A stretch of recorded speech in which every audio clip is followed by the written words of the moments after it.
Hello, everyone, and welcome to this week's Ideal Life 360 presentation of the Vital Lifelong Alignment series. Of course, I'm your host, Brad Berger. Happy to be taking you through this week's edition of our program. I think it's always valuable to look at where we've come from and where we're going to. So, of course, thus far, we have completed 4 of the lessons. We've gone through a possibilities explosion exercise. We've looked at a rapid reset exercise. We did a lesson on the vitality principles. And then last time we were together, we worked on escaping the deadly myths.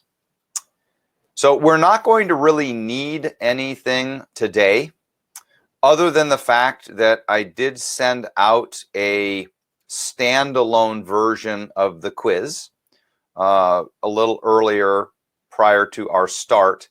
And then also I'm sharing a file that you can find in your dashboard that has the quiz itself. The one that's embedded in the workbook is difficult for some people to read. It depends upon how your computer downloads that and how your printer prints it. So there's a nice clean copy that I emailed to you, as well as one available in the shared section of the files. We are going to be focused on the habits of successful centenarians today. Now, I would love to get some feedback, and I would love for you to put things in the chat box today as we go through, and I'll be making some check-ins as we go along to see how people are doing. But really today is all about mindset.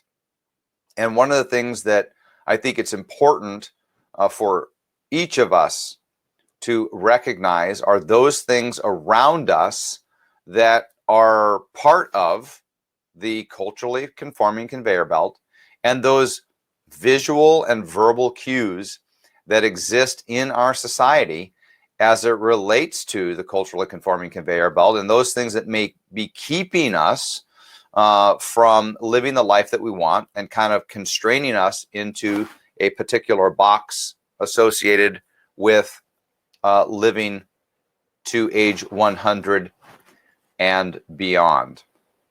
So let's dive right in to the habits of the successful centenarians. And if you haven't taken the quiz and didn't have an opportunity to review the material in advance of our time together, that's okay, because essentially what we're going to do is we're going to provide you an opportunity to answer each of these questions, as well as then when we provide the answer, I have extracted from that the key point that's being made with regard to each of these questions and the elements that you really need to be taking into consideration as you are answering each of these questions. So lesson 5, this is habits of successful centenarians. I'm not a big fan of Money Magazine, but these pictures come from an article that a couple of articles that were written around centenarianism. These 2 individuals were featured in that article. Both are over 100 and are actively engaged in life. So this is a desire that I have not only for myself, but for you as well, to be able to live the life of your dreams for many, many decades to come. So welcome to the Habits of Successful Centenarians workshop. We're going to dive right in. So in each of these, there were 25 questions that were on the Vitality Habits quiz, or I like to refer to it as the Successful Centenarians quiz. But the first question that was asked, and I think one of the things that Mark shared with you is that a lot of these questions and a lot of this research comes from a book that I introduced last lesson, and that is the book and the work done by Dr. Mario Martinez.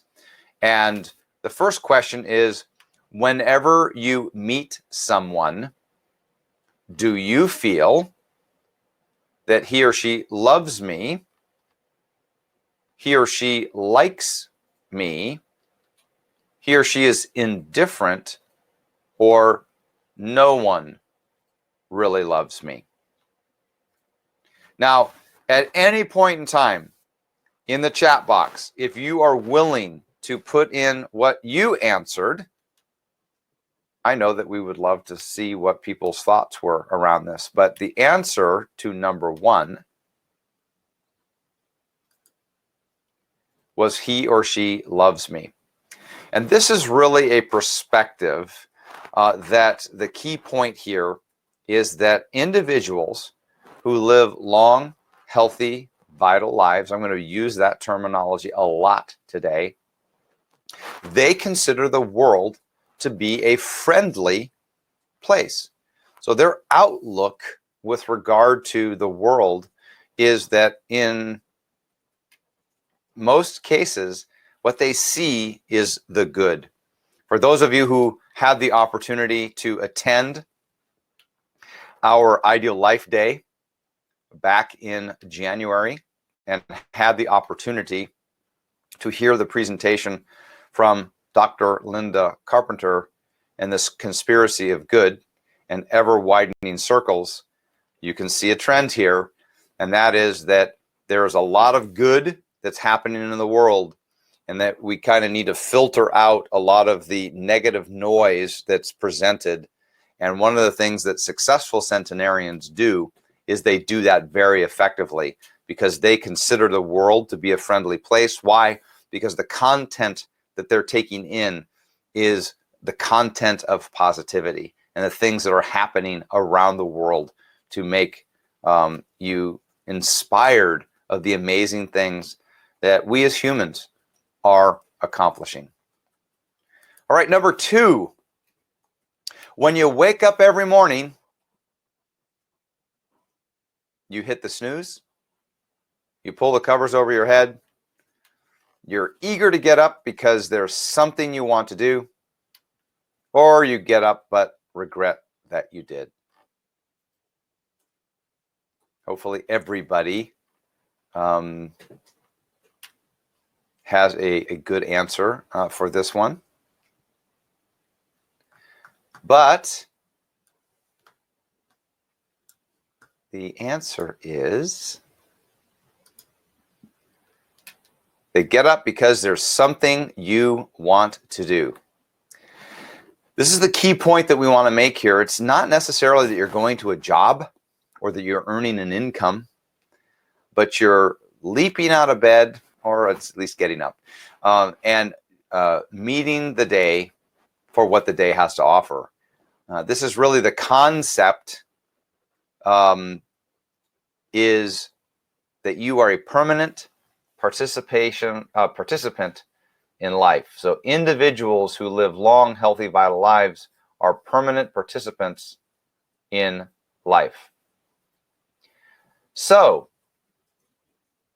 we want to make sure that you stay engaged. Among the things that we talked about in a prior webinar were the killer Ds. So that's early disengagement that leads to early decline and early death. So stay engaged in everything that you do every day. And if you're struggling with one of these areas, that's okay. Just identify that that's an area that you need some work on, and then let's work on that together. It's something that you could set as a goal. You could potentially use a rapid reset to do that. It may go back on your possibilities explosion exercise as a yes, but the bottom line is we want you to get out there and be a permanent participant in life. Number 3, if someone is treating a person unjustly in public, you give the abuser an evil eye, get angry and speak your mind to the abuser, ignore it, it's not your problem, or report the incident to the appropriate authority. So I'm just going to assume that you're referring to your quiz that you either had the ability to read the legibility of the workbook, or you've downloaded the new file, or the one that I sent just prior to the webinar. And all right, we're getting some responses in there. Thank you very much for participating in that. So if someone's treating you unjustly in public, give the abuser an evil eye, get angry and speak your mind. Ignore it, it's not your problem, and report the incident to the appropriate authority. And Sandy, I think you're right. I think in these particular cases, it could be dangerous, right? And I think that obviously that is where some discretion, right, is necessary. I think you have to evaluate the particular circumstance, because the answer is get angry and speak your mind to the abuser. And again, I think it largely depends upon the environment that you're in. If you feel that you're safe and it's a safe space to do that, that is the appropriate response, at least as it relates to successful centenarians. But here's the real issue. This is the key point of this. They are quick to have what's called righteous anger. And then I think this is the real important element of it. Then they let go. They don't carry it on. They don't, brew over it over a long period of time. They kind of take care of it. They express their anger, and maybe that anger can be expressed to somebody else other than the abuser, but then they let go, right?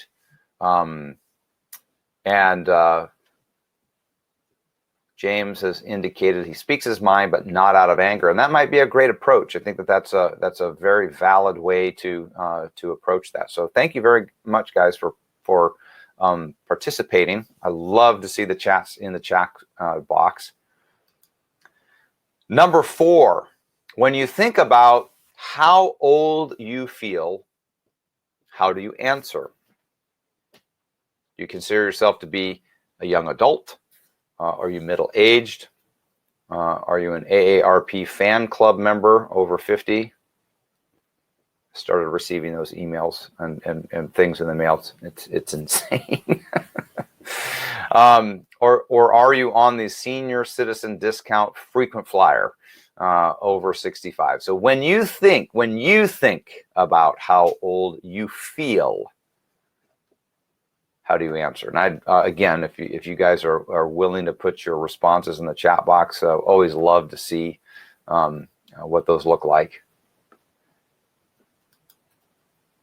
The answer is they really consider themselves to be a young adult. And I'm going to share with you that we have an exercise coming up. It's not next time, but it's coming up soon. And that's you've asked about that on several different occasions, and it's one of the blocks in the Rapid Reset, and that is your vital age. We're actually going to do a vital age calculator exercise in an upcoming webinar, and I don't want to give it away, but what I want to share with you is that most individuals who live to age 100 and beyond have a vision in their mind of an age at which they kind of stopped counting, and they consider themselves to have achieved a point at which they would consider them to be at their best. Part of this exercise that we're going to walk through is creating that environment where we can establish when that is and at what age that was. And then what we want to do is to start to bring you back to that period of time. That's going to kind of be your reset as to when things are kind of getting off track. Where do we come back to? But here's the issue. The real issue is mindset, right? They consider themselves to be much younger than they are. And this oftentimes appears in the types of activities that they do and how they consider themselves to be. They obviously aren't very, they're not looking at themselves with kind of a woe is me attitude, but it's kind of a look at me. All right. We've got a couple responses here. Jennifer, younger than I am because my younger family members keep me active. Boy, that's true in my case. I've got 2 young boys at home, and you know, I have pretty much resigned myself that based upon the spread of ages of all of my 4 children, from 13 to 27, that there will be children in my life for the rest of my life. And I'm super excited about that because I will tell you, there's nothing that will keep you younger than being surrounded by individuals who are much younger than you. So number 4 really is about a mindset. You're thinking that you are much younger than you are. And James, thank you very much. Definitely a senior citizen, but not disabled, crippled, or incapable. Wise with lots of experience. And I think that is a fantastic mindset and a great outlook. So number 5, when you think about retirement, you intend to retire around age. And again, some of you on the call may already be in this place, and that's perfectly okay. But I'd love to get your perspective for those of you on the call and are participating on what your answer was to number 5. When you think about retirement, you intend to retire around age.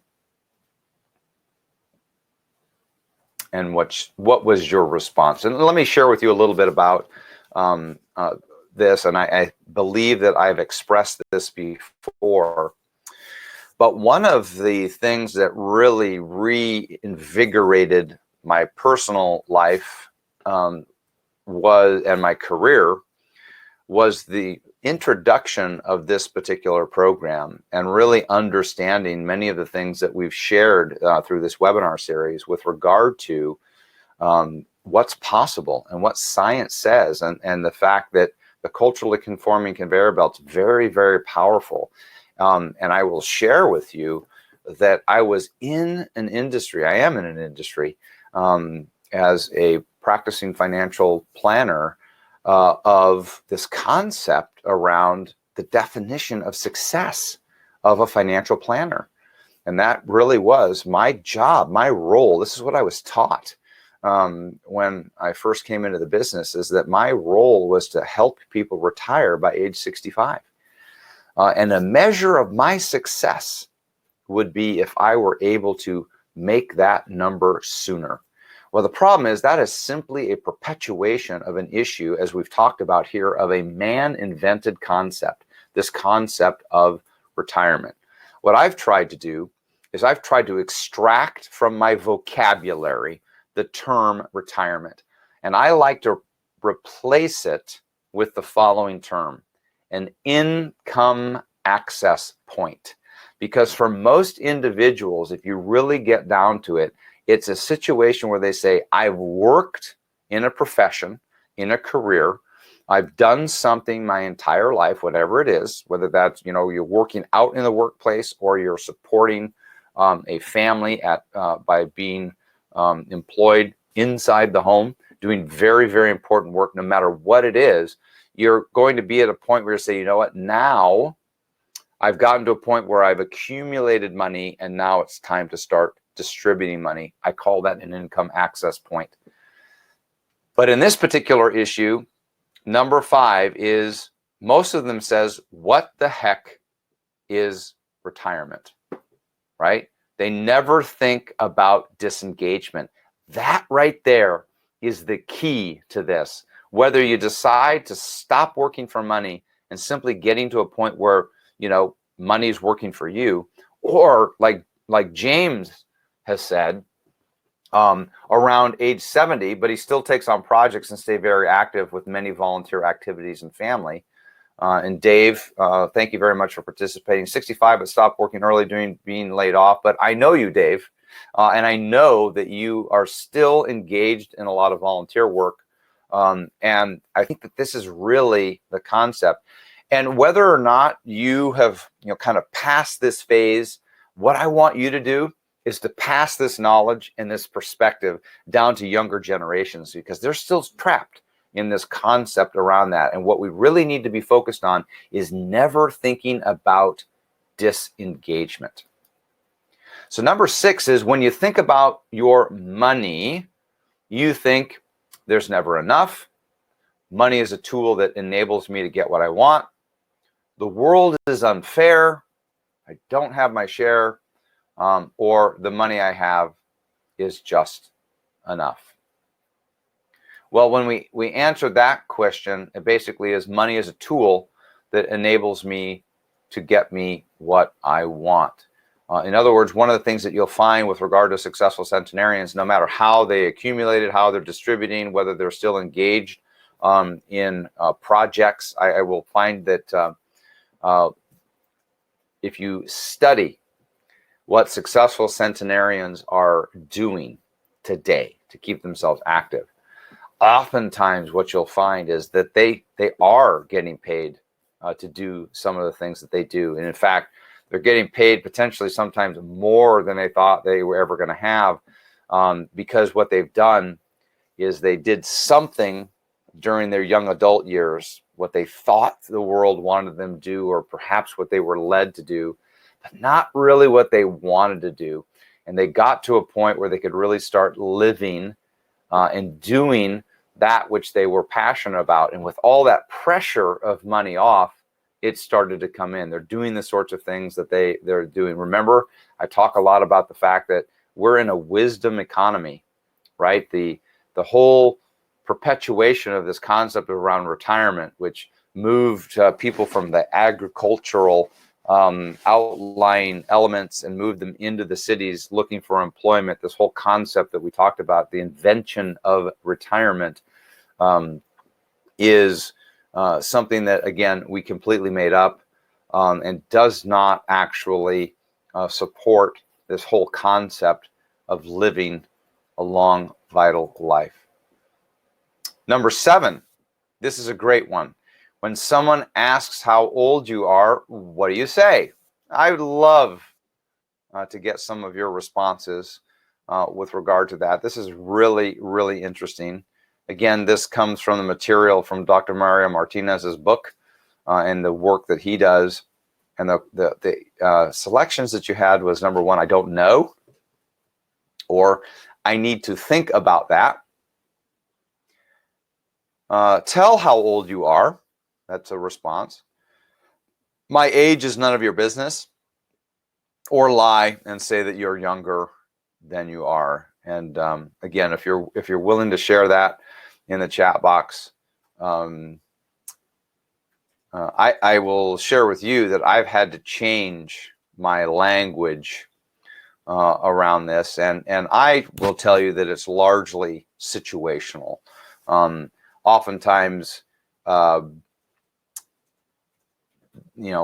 it's circumstantial. Is the person asking me and they really need to know what the answer to that question is? Maybe there's a legitimate reason they actually need to know my birth date, right? Or oftentimes I might say, I'm probably older than you think. Or I might say, you know what, I stopped keeping track. It kind of depends. We've got a couple answers here. Jennifer is young and fancy free. My kids say, Mom, you look really young, except for the wrinkles around your eyes. Sandra, Rich, and I are proud to state our age. And by the way, I think you should, to a large degree, state my age. Well, here's what the answer is I don't know. I need to think about it. But here is I think the key point here is stop talking about your age. So it's less about stating your age than talking about your age. And that really has to do with the perceptions around potentially how others might treat you. Remember, this culturally conforming conveyor belt is a very, very powerful force within our culture. And we want to make sure that we are not perpetuating that. And I think that's the real point of this particular question. Number 8. Wow. For many of us, we live in an area where this never happens, right? But when an aggressive driver cuts you off in traffic and maybe displays an inappropriate hand gesture, how do you react? Well, I can tell you, right? I can tell you how I used to react and how I react now. I used to probably be, get mad and call them names. Of course, I was probably the only person that was hearing it, or make some sort of commentary about their driving. And now, I kind of the way that I cope with this is I just like say, wow, I wonder, what kind of a day that individual is having, and what's causing them to have that. I try to have a little bit of empathy, just to what's gone on in their day that they're experiencing that. Or I might just say, okay, well, have a nice day. I hope you get where you're going safely, and that's something that that's what I have been working on. Going back to that last question, James, thank you very much. Tell them your actual age of 77 and have no problem doing this. It's actually a badge of pride that I'm still alive, look around and feel blessed that I'm 77 and very much alive. Thank you, and congratulations for that. So on number 8 here, the answer is ignore it and carry on your way. It's really this case of smiling, forgive and forget. I think you'll start to see a common theme here. By the way, I never said this stuff was easy, and I didn't say that you're just going to go out right after the webinar and be able to implement these sorts of things. But here's the great thing. You're going to come across this particular situation, and the next time you do, my challenge to you is you think about how you could handle this, and the appropriate way that you may choose if you want to live into habits of successful centenarians, of how you address this particular issue. Number 9, your eating and drinking habits can best be described as: moderation is my motto. Eat, drink, and be merry. I'm very careful about what I eat and drink. When I get upset, there goes a pint of ice cream. Wow, just a pint. That's not very much. Anyway, would love to see what your thoughts are around this. I've got a few things to share with you. Go ahead and express if you'd like to do kind of what your attitude is in with regard to this. And here's the issue. Moderation is my motto. A couple of really interesting facts, and I hope I don't offend anybody here, and your personal choices are your personal choices, but a lot of studies have been done. And I know that being a vegan oftentimes is a popular personal choice that many individuals have made. It's very interesting in studies is that there aren't many, if any, centenarians who are vegan. I'm not sure that our personal biology is meant to be a sole plant-based individuals, but I do think the following, that there are certain elements of being a vegan that contribute to your health. But what we found is, as we studied successful centenarians, what we found was moderation was their motto. They tended to eat a balanced diet. They were never to one extreme or the other. And they enjoyed things as they came up. In fact, it's not on this quiz, but it's an interesting fact. One of the things that we found is that successful centenarians, or a couple of other elements of it, and I don't want to spoil another thing that's coming up, but one was, for example, they had rituals. That ritual could include having a shot of whiskey every night. It could be having a cigar every night. It could be the fact that they're still doing what they've always done. The little woman who's carrying water, in a vessel on her head back and forth from the river to the village, or the caballero who is still, in their 90s, cattle, going after cattle in Argentina or Bolivia, those sorts of things. And these rituals of either having a cigar occasionally or having a nightly whiskey, I will share with, it was less about the cigar and the whiskey, and it was more about the ritual and who they were surrounded by, because in the studies, they were never alone. They were always with individuals generally generations younger than they were. But again, in this whole concept of eating and drinking, moderation, never to excess, is the key point here. Number 10, when someone insults you, your response is, I don't get mad because I'll get even later. Lash out immediately because there's no time like the present. Or it's like water off a duck's back, I forgive and forget. Or reluctantly turn the other cheek. James, hey, I really appreciate your full participation in here. Your response there to the last question was moderation. As we age, we simply don't need as much food and drink. Portion size is a big deal. Diabetes has something to do with this as well. I couldn't agree more. So well done, and thank you for sharing that. So on this particular question, when someone insults you, how do you respond? I think you're going to find that this is very, very similar to our someone cut you off in traffic concept, because the answer is it's just water off a duck's back. I've forgiven and forget. So what's the point here? It's okay. Take a deep breath. Probably expect that that individual is having a much harder day than you are. And I'm not here to suggest that that won't have an impact on your day, but I think how we react to that, how we process that, and what we do about that is the key point here. I think one of the things that you'll notice throughout this is a kind of a recurring theme of several elements, and among them are gratitude and forgiveness. And I think that if the world had more of that, it would be an even more positive place to be. Number 11, when a doctor tells you that you need a certain procedure, you question him thoroughly and possibly change the course of treatment based upon your own knowledge of your body. Always follow the advice because doctor knows best.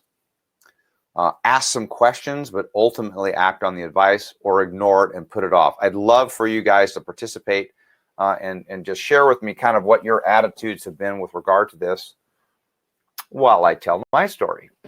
And so I will share with you that I have absolutely nothing against Western modern medicine. And I think to a large degree, it has been a great blessing in our nation to have such phenomenal medical care. But I will share with you that about 15 years ago, that I was going through my process with my annual physicals. I was pretty diligent, as I still am today, about being seen by a doctor regularly.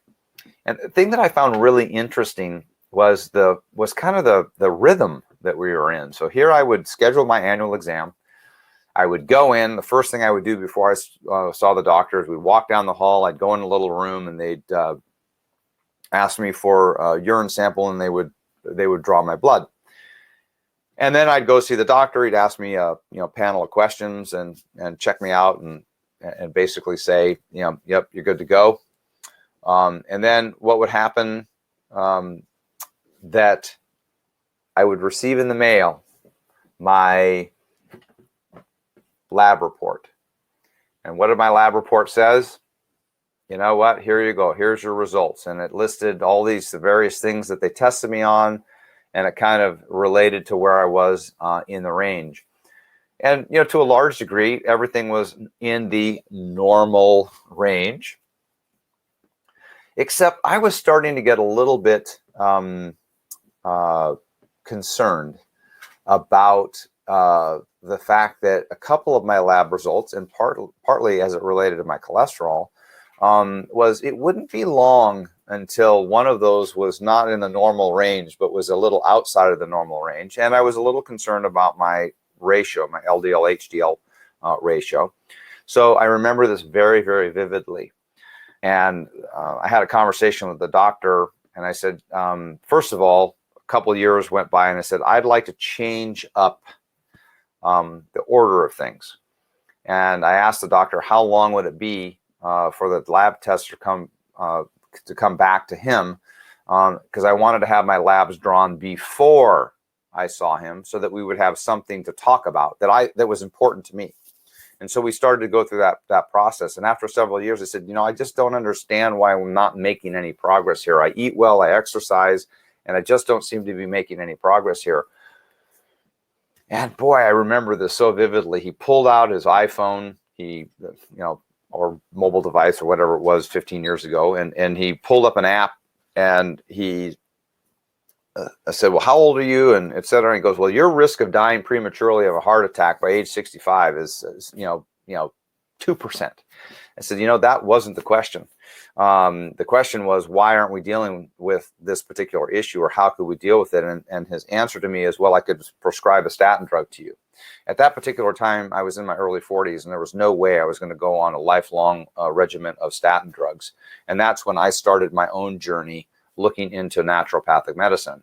And I will share with you that I would fit into the answer of this question, which is question them thoroughly and possibly change the course of treatment based upon your own knowledge of your body and your belief. This is one of those things where, again, I highly respect the training that medical professionals have, but at the same time, sometimes, as they always say, it may be worth a second opinion. So, James, let's see, what do we have here? Have worked with dozens of physicians over the years in many countries, and with few exceptions, see them as caring, competent professionals. I always ask questions and follow their recommendations. That's good. I think it's important to listen to the advice of doctors, but also, again, if you have questions, make sure that you ask them. Dave, thank you. Ask some questions, but ultimately act on the advice. So, good.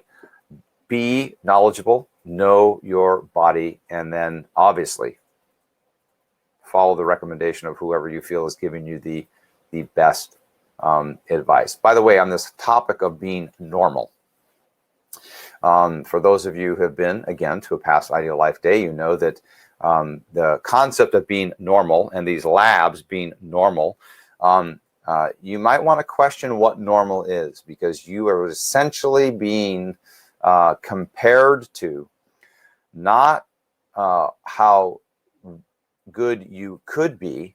In other words, not what's optimal for your age, but where do you fit in the bell curve of individuals, Americans, if you're an American, who is in that particular age band. Well, I will tell you, if you look at what you're being compared to, please don't take a false sense of security of saying you're normal, because I'll tell you what, normal, as my physician and friend Dr. Jerry Mixon says, stinks.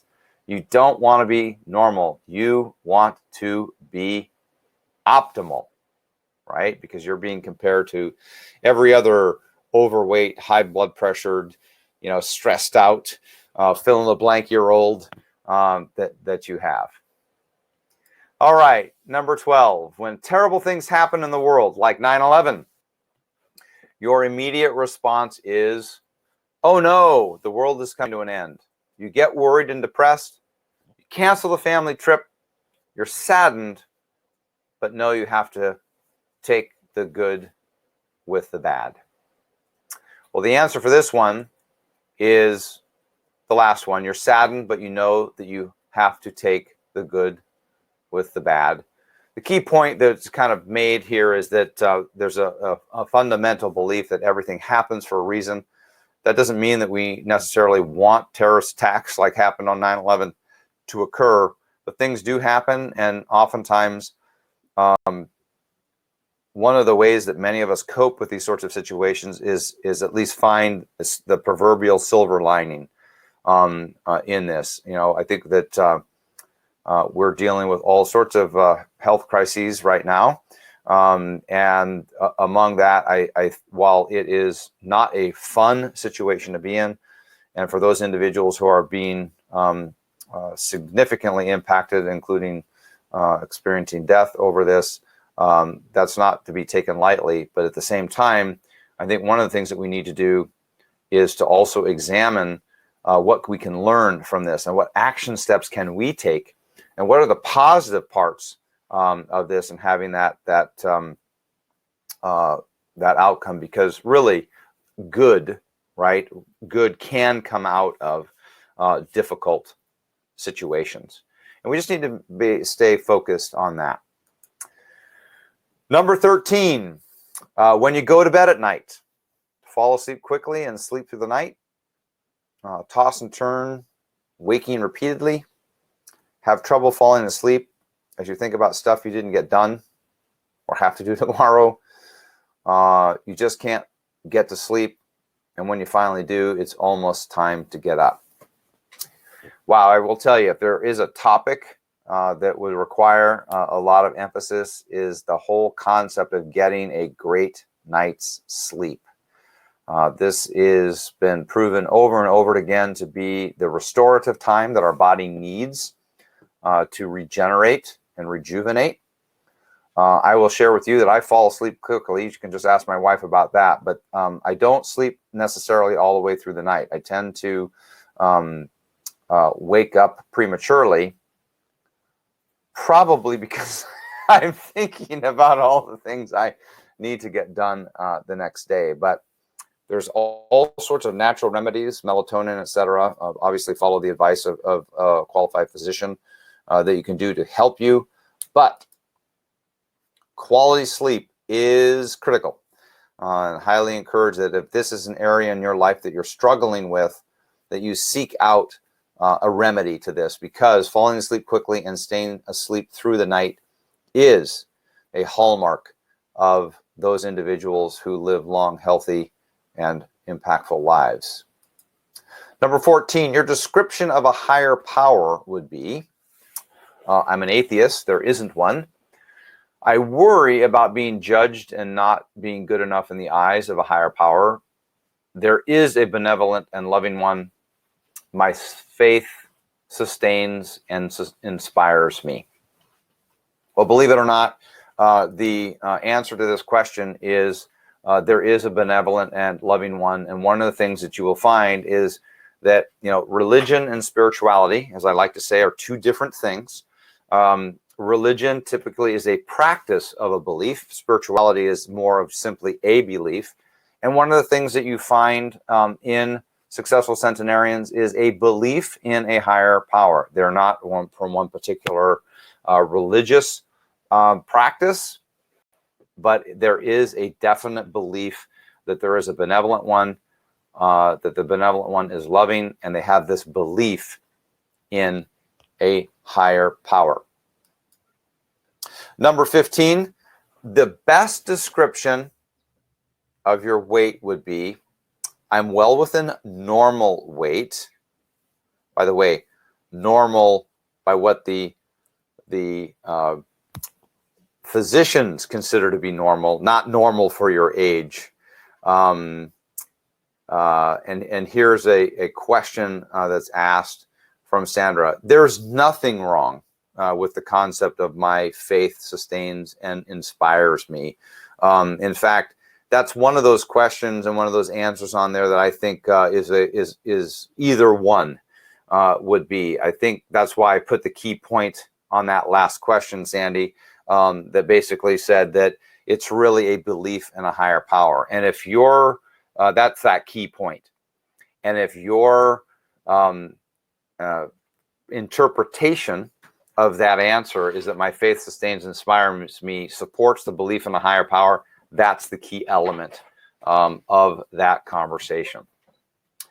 So on number 15 here, the best description of your weight would be, I'm well within normal. It's an endless roller coaster. I've always been heavier than normal, or I can't help it, I'm fat. The answer to this is, it probably would not surprise you that successful centenarians is I'm well within my normal weight. Now, I recognize that weight is a struggle for many individuals, but one of the things is I would highly encourage individuals who are struggling with this to seek a resolution to it. Being at a normal weight for your height and your body composition is incredibly important. It plays to a lot of physical issues such as quality of sleep, to wear and tear on our joints and our bodies, and the ability to stay active. And I know that for many individuals I've worked with, this is a rapid reset that item that oftentimes comes up. So close to ideal weight for your height is a key point for number 15. Number 16, when you make a mistake, you immediately either harshly criticize yourself, give up and say, I'll never try that again, blame the world for conspiring against you. I've gotten rid of most of my tin hats and conspiracy theories. Instantly forgive yourself and say, I'll do better next time. Let me share with you, this is an area that I personally have had to work on quite a bit in my lifetime. And that is kind of self-criticism. But I've working on that and getting closer to the habits of successful centenarians. And that is instantly forgiving yourself and saying, I'll do better next time. I also like to do a reflection on, what might I be able to do in the future to change the outcome if I'm in this experience again. And I think it's really, really important. We've talked about this on a number of webinars, and we'll reemphasize it in a future webinar. And that is being able to look back and talk about how far we've come. And it really embodies this concept that it's about progress, not perfection. Because as they say, perfection is the enemy of good. And to a large degree, making progress is the most important element. Number 17, when you think about a long past injustice done to you, can't imagine ever forgiving the person responsible. Meeting the person responsible doesn't trigger any old negative feelings at all. Wish you could get over it, but you can't. Are able to let it go most of the time. I think that, by the way, there, as Sandy pointed out on the last one, with regard, I think there's two that are really close here. And we haven't gone through this process, but there is a scale that goes to these, and you can actually number them. I will tell you that a close second to this is the able to let it go most of the time. The answer that they provide here is meeting the person responsible doesn't trigger any old negative feelings at all. And I think, again, this goes to this concept of forgiveness. And the key point here is don't carry grudges. Boy, I know that's hard to do. And I think we all can probably readily admit that there are people in our lives that we haven't quite gotten over for something that has done.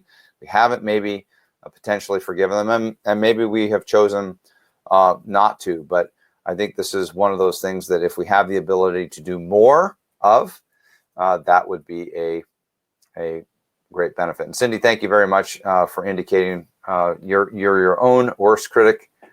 However, you do learn from your mistakes, and I think that's vitally important. And then for this one, simply don't carry a grudge. And I think wherever possible, wherever you possibly can, forgive those individuals who have done an injustice against you. Number 18, thinking about the future causes you to feel excited and curious to see what's next. Worried makes you feel in control, or the opposite of that, makes you feel out of control. Of course, the answer is excited and curious to see what's next. We talked about this just briefly a couple slides ago, a couple questions ago. But really what individuals are is they're future focused. They're not past focused, because one of the things I think is really critical to understand is we can't change what's happened in the past. We can, however, choose to behave differently and react differently and maybe make different choices in the future. And we will work on this exercise in a future webinar, I promise. But let's stay future focused and not dwell on the past. Sandy, thank you very much. Rich says, forgiveness requires reconciliation, and I couldn't agree more. So thank you for sharing that. Number 19, when something upsetting happens, your automatic reaction is to blame someone else. Think, why do these things always happen to me? I think there was a Peanuts character, or Eeyore, right? From Winnie the Pooh. Why do these things always happen to me? Get hooked into a downward spiral about everything else that is wrong, or accept it has happened and go with the flow. I think what you're seeing here is a common recurring theme, and that one is accept it, what has happened, and go with the flow. Really don't get caught up in beating yourself up. Self-love and being able to forgive yourself for making mistakes is really important, probably not only for your day-to-day mental health, but also to make sure that we're living into decades of vital, long living. Number 20, when you think about a mistake you made long ago, again, this kind of starts to sound like it's being repetitive, but again, we're really trying to instill some thoughts around this so that as these circumstances come up in the future, you have a ready response and a ready reaction and a behavior change that you can make. You feel that there's no way to ever make amends. Experience mild regret, but remember, it's just water under the bridge. Take responsibility for it and accept that you were doing your best you could at the time, and blame someone else or the world for making you make the mistake. Well, the answer, of course, is take responsibility for it and accept that you're doing the best that you could at the time. And again, I think this, and thank you, James, for sharing your response as well with the group, which really has a large to do with this as well. There's a lot of similarities between these questions, which is take responsibility. Number 21, when you stop to observe how you engage with the world and the people around you, and this is some good introspective work, you say, I'm here and totally living in the moment. I protect myself by keeping the world at arm's length. I show up or bail out depending upon how I'm feeling.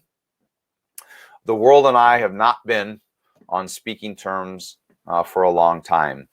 I will share with you that what I strive to do is I really do try to be, I'm here and I'm totally living in the moment. But that is not easy, really. And I think if I were to have a second kind of default, it's I kind of show up or bail out depending upon how I'm feeling and what the circumstances are. But the answer has to do with that kind of engagement. And this I put as a key point here. The answer is I'm here and I'm totally living in the moment. And I put in here, be calm, right? And I know that's asking a lot. And it really takes, some concerted effort. By the way, nobody said living to 100 was going to be easy. And simply knowing the answers to these quiz questions is not going to be the panacea for helping you do that. But boy, aren't you more aware of what the sorts of things that you need to be thinking about, so that when they come up, you can maybe simply pause for just a moment and think about what your reaction could or should be in these particular circumstances. Number 22. When you assess your life, you feel hopeless. Boy, I hope that that's not the case. Think the world has treated you unfairly. wonder why nothing is ever quite perfect, or feel grateful for everything you have and will have. Again, I think this is largely something that comes with time. It comes, in my opinion, comes with maturity, but it certainly is one of those overarching themes I shared with you, which is forgiveness is clearly one of them, and being grateful is the other. The answer, of course, kind of gave it away, is feel grateful for everything you have and will have, and to express gratitude whenever you have the opportunity to do so. Final few questions here as we wrap up our hour together. When you meet somebody for the first time, your immediate response is, and of course, I think this goes back to the very first question. It's kind of a recurring theme here. But when you meet somebody for the first time, your immediate response is, what do they want from me, right? Or is there anything I can do for you? Better not to share much until I check them out. And better to try to impress them before they get to know the real me. Well, I know many of you on this call, and I don't think the last one's going to apply. But you know what? I have to tell you, I'm working on number two. But I think I was kind of classically trained in life for number three, which is better not share too much until I check them out. I've become way more open. And I'm far more willing to be a sharing individual.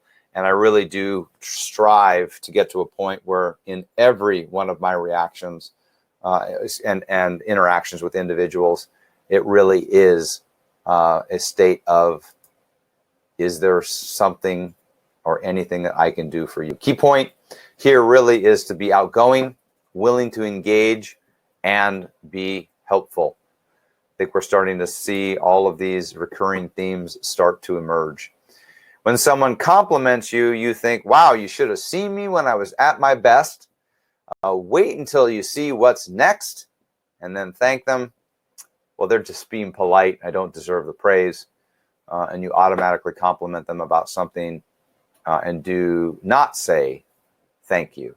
I think it's easy in our society to do number four, right? Which is anytime somebody compliments us is to, think that we're not really deserving of that and to immediately be polite, right? And have some sort of nice comeback and not really acknowledge or say thank you. But it's important that you do thank them and acknowledge the fact that they're paying you a compliment. Again, I think to a large degree, this goes back to this concept of gratitude and expressing gratitude, not just for what we have, but for other people in our lives and the relationships that we have.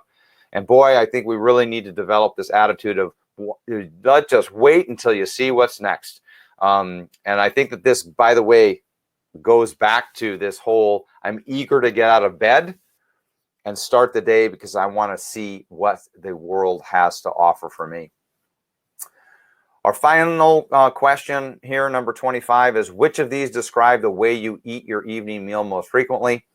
You eat by yourself, you watch TV, you pick up drive-through, take out and eat it in your car, or you sit down with the people that you care about and have a great conversation with no distractions. I know that everybody's circumstance is a little bit different, and this may or may not, be practical to execute the same the right quote, the right answer every single time. But it really is about sitting down with people you care about and having a great conversation with no distractions, like no cell phones at the dinner table. Eat slowly with others and really consider meals, especially as we age. And to James's point, where portion size is important and you don't really need to eat as much as you have, this is really an event. It's not a task. And it's about people. It's about relationships. It's about staying engaged in that. So again, that's number 25. Here is where we get to the end of our process, and I get to talk to you a little bit about questions that you might have. While you're thinking about questions that you might want to ask as we wrap up our time, we're right at an hour right now, is to say the following. The purpose of this really is to put into your mind It's there forever now. Some of these concepts so that you know how to go out in the world and how to live. And when these circumstances approach us, again, self-care, be forgiving, be about progress, not perfection, and make sure that you think about the choice that you have as you encounter these particular situations and the behavior or the reaction that you choose to have. Any questions from the group as we start to wrap up? And I know there's a little bit of a lag in the chat time. So as we do that, let's talk about next time. So next time, I think it would be really important for each of you to have with you your possibilities explosion exercise and the rapid reset that you're currently working on. Because for next lesson, number 6, it's really starting to pull all this together and understand how it is and why it is that the Vital Lifelong Alignment really works. So what's your homework? Well, download the workbook, download the worksheet, fill those out as you're watching the video. And if you have questions in advance of our time together, make sure that you send those along. I don't have any questions in the chat box. I really want to thank everybody for being super participative today, for entering your answers and into the chat box. That is important, part of sharing and being open to the process. So congratulations on that. We will see you next time, and thank you for joining us for the Vital Lifelong Alignment presented by Ideal Life 360. Until next time.